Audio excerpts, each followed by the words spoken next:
넌 내 남편이 아니야. 네가 누군지도 관심 없어. 대신 화면을 2번 톡톡 치면 말해주지. 그녀는 마치 더러운 것을 본 듯 미간을 찌푸리며 한 걸음 뒤로 물러났습니다.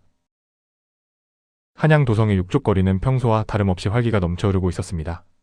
푸른 하늘 아래 들어선 기와지붕들은 위엄을 뽐냈고 오가는 사람들의 활기찬 목소리가 거리를 가득 메우고 있었죠. 하지만 그 화려한 풍경 속에서 이겸은 철저히 이방인이 된 기분이었습니다.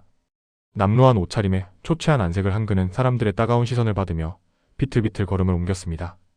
기억의 파편 속에서 유일하게 선명했던 장소, 부인 정씨와 만나기로 약속했던 객주가 눈앞에 나타났을 때 그의 가슴은 터질 듯이 뛰었습니다. 이겸은 거친 숨을 몰아쉬며 객주의 마당으로 들어섰고 그곳에서 그토록 그리워하던 여인의 뒷모습을 발견했습니다. 단아하게 올린 머리와 고운 피단치마, 그녀는 틀림없는 그의 정혼자 부인 정씨였습니다. 부인, 정씨 부인, 저 여기 있습니다. 제가 살아 돌아왔단 말이오. 이겸은 갈라진 목소리로 그녀의 이름을 불렀습니다. 그의 부름에 여인이 천천히 몸을 돌려 이겸을 바라보았습니다. 이겸은 그녀의 눈에 눈물이 고이며 자신을 향해 달려올 것이라 믿어 의심치 않았죠. 하지만 정씨 부인의 차가운 눈동자에는 반가움 대신 낯선 이를 향한 경계와 혐오만이 서려 있었습니다. 그녀는 마치 더러운 것을 본 듯 미간을 찌푸리며 한 걸음 뒤로 물러났습니다. 누구신데 저를 그리 부르시는 겁니까? 저는 그쪽 같은 분을 전혀 알지 못합니다. 그녀의 목소리는 얼음물처럼 차갑게 이겸의 가슴을 파고들었습니다. 부인, 이게 무슨 말씀이요? 나요? 이겸이란 말이요. 수리사고가 나서 강물에 빠졌다가 겨우 살아 돌아온 당신의 정혼자요. 이겸은 당혹감에 휩싸여 그녀의 소매를 붙잡으려 손을 뻗었습니다. 그때 객주방 안에서 품이 있는 도포 차림의 한 사내가 문을 열고 걸어 나왔습니다. 그 사내는 인자한 미소를 지으며 정씨 부인의 어깨를 감싸 안았습니다. 무슨 일인데 이리 소란스러운 것이오, 부인? 사내의 목소리는 신뢰감이 느껴질 정도로 정중하고 부드러웠습니다.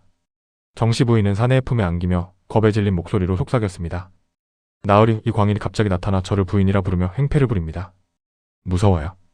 이겸은 눈앞의 광경을 믿을 수 없다는 듯 멍하니 그들을 바라보았습니다.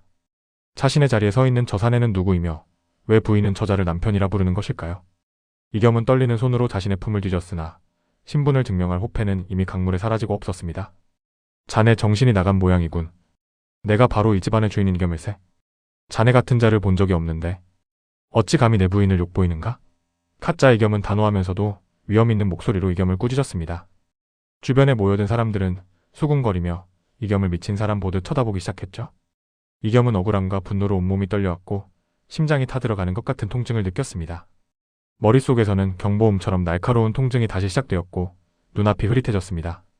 그는 소리를 지르며 부인에게 다가가려 했지만 캡주의 장정들에게 가로막혀 바닥으로 내팽개쳐졌습니다. 이 미친 놈을 당장 밖으로 끌어내라. 다시는 발을 들이지 못하게 해. 카짜 이겸의 명령에 장정들이 이겸의 양팔을 붙잡아 끌고 가기 시작했습니다. 이겸은 바닥에 긁히는 다리의 통증보다 마음의 상처가 더 깊어 눈물조차 나오지 않았습니다. 그는 끌려가는 와중에도 정씨 부인의 눈을 똑바로 바라보려 했었습니다. 잠깐이었지만 그녀의 차가운 눈빛 너머로 기묘한 비웃음이 스쳐 지나가는 것을 보았기 때문이죠. 그것은 사랑하는 이를 잃은 여인의 눈빛이 아니라 방해물을 제거한 포식자의 눈빛이었습니다. 객주 밖 차가운 흙바닥에 버려진 이겸은 한참 동안 일어나지 못했습니다. 세상 모든 것이 자신을 부정하고 있다는 생각에 숨이 막혀왔던 것이죠. 자신이 누구인지, 무엇을 위해 살아왔는지에 대한 확신이 뿌리째 흔들리고 있었습니다. 도성 사람들의 비웃음 섞인 시선 속에서 그는 철저히 혼자가 되었습니다.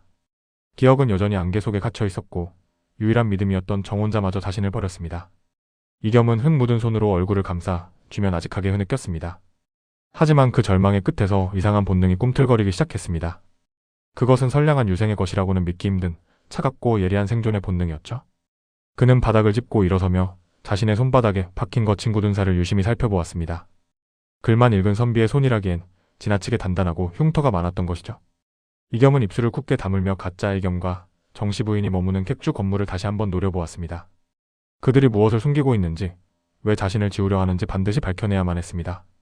그때 저 멀리서 이겸을 지켜보던 익숙한 시선이 있었습니다. 바로 그를 구해주었던 사공설이가 걱정스러운 얼굴로 인파 속에 서 있었던 것이죠. 그녀는 이겸이 쫓겨나는 과정을 모두 지켜보았고 그의 절망을 함께 느끼고 있었습니다. 설이는 이겸에게 다가가 조심스럽게 그의 어깨에 손을 얹었습니다. 이겸은 깜짝 놀라 고개를 돌렸고 설이의 따뜻한 눈동자를 마주하며 비로소 안도의 한숨을 내쉬었습니다. 이 거대한 도성에서 자신을 믿어줄 단 한 사람이 곁에 있다는 사실이 그에게는 유일한 구원이었습니다. 나으리, 일단 이곳을 벗어나야 해요. 저들의 눈빛이 심상치 않아요.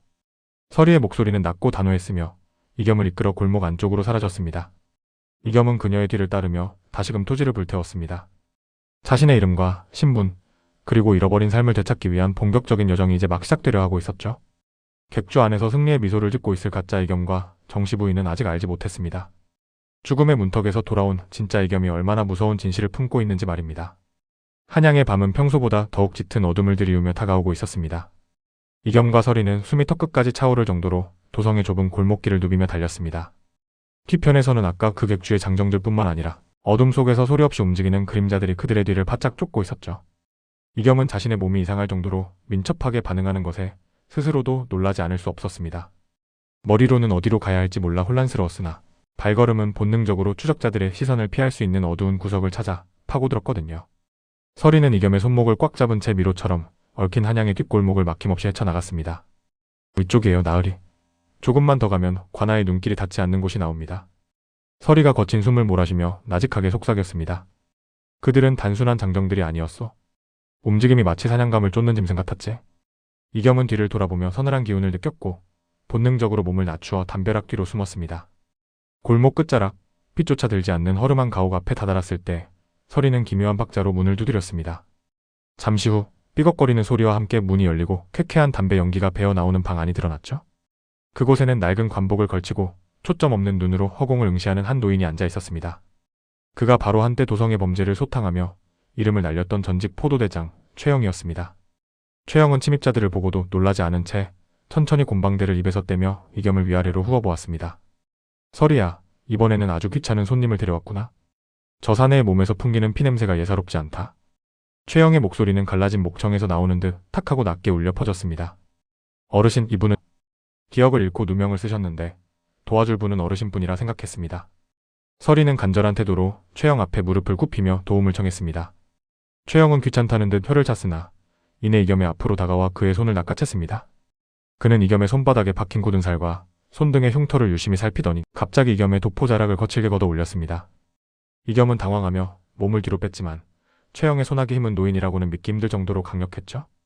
이겸의 오른쪽 어깨 뒤편 그곳에는 평범한 사람은 절대 가질 수 없는 기이한 문양이 새겨져 있었습니다. 검은 그림자가 소용돌이치는 듯한 그 문양은 암살 조직 흑영조를 상징하는 낙인이었습니다. 자네 유생이라고 했나? 선비의 몸에 어찌 이런 흉측한 낙인이 찍혀있단 말인가? 최영의 눈빛이 순식간에 날카로워지며 이겸의 목덜미를 겨누는 듯한 긴장감을 조성했습니다. 낙인이라니요?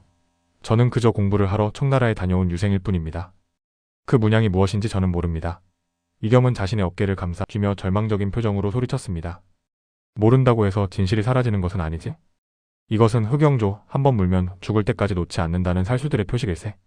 최영은 차갑게 쏘아붙이며 방 한구석에 놓인 낡은 서류 뭉치들을 뒤적이기 시작했습니다. 방 안에는 무거운 침묵이 내려앉았고 서리는 믿을 수 없다는 듯 이겸과 최영을 번갈아 바라보았습니다. 이겸은 자신의 정체가 선량한 학자가 아닐지도 모른다는 공포감에 온몸이 떨려오는 것을 느꼈죠. 만약 자신이 사람을 죽이는 자객이었다면 그동안 꿈꿔왔던 부인 정씨와의 미래는 모두 허상에 불과한 것이 됩니다. 기억의 안개 너머로 누군가를 베고 지나가던 자신의 손감각이 되살아나는 것 같아 그는 구역질을 참아야 했습니다. 최영은 낡은 종이 한 장을 꺼내 이겸의 앞에 내밀며 무심하게 말을 던졌습니다. 이것 보게. 최근 도성에 소문이 자자했던 암살 계획의 명단일세. 자네의 얼굴이 여기 적힌 묘사와 아주 흡사하군. 이겸은 떨리는 손으로 종이를 받아들었으나 그 안에 적힌 글자들은 여전히 그에게 낯설기만 했습니다. 도망쳐야 한다는 생각과 진실을 알아야 한다는 갈망이 이겸의 마음속에서 격렬하게 충돌하고 있었습니다. 창밖으로는 다시금 빗줄기가 굵어지기 시작했고 지붕을 때리는 빗소리는 마치 누군가의 경고처럼 들려왔죠. 최영은 곰방대를 다시 입에 물며 어둠 속에서 번뜩이는 눈으로 이겸을 주시했습니다. 이제 이겸에게 남은 선택지는 많지 않았습니다. 자신이 누구인지 증명하기 위해 그는 스스로를 가장 고통스럽게 만들 진실 속으로 걸어 들어가야만 했습니다. 이겸은 누구일까요? 구독과 좋아요로 확인해주세요.